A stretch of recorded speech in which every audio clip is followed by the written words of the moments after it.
Владимир Путин настаивает на необходимости строительства компании «Евраз» металлургического предприятия в Якутии. Об этом он заявил во время совещания в понедельник в Якутске.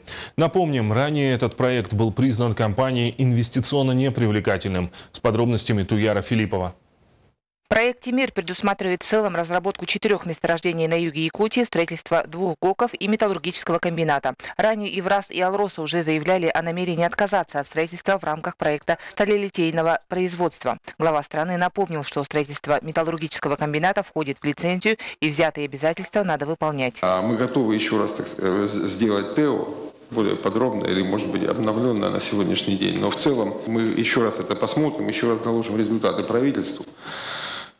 Если мы заблуждаемся, то почему бы нет? Владимир Путин, в свою очередь, попросил внимательно отнестись к этому вопросу. Там есть некоторые шероховатости с лицензией, связанные с тем, что в лицензии предусмотрено строительство.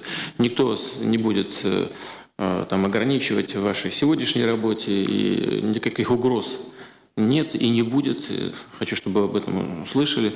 Но просто прошу вас внимательно все-таки к этому отнестись. Как только в этом регионе все станет стабильно и перспектива более долгосрочная будет появляться, давайте договоримся так, что мы не отказываемся от этого. Ранее принципиальные вопросы инфраструктурного обеспечения проекта «Тимир» и сроки освоения железорудных месторождений Южной Якутии не раз обсуждались с Егором Борисовым на федеральном уровне, и благодаря чему проект «Тимир» сейчас находится в очень высокой стадии готовности. Строительные работы на ГОКе Таежной начнутся уже во втором квартале 2015 года. С 2016 «Евраз» и «Алроса» планируют добывать на месторождении Таежной 3 миллиона тонн железной руды в год. Теперь, после поручения президента, появилась надежда на то, что проект «Тимир» будет реализован в полном объеме. Сначала построить горнодобывающий комбинат, затем металлургический, на чем и настаивало руководство Якутии. Туяра Филиппова, Иван Семенов, НВК «Саха».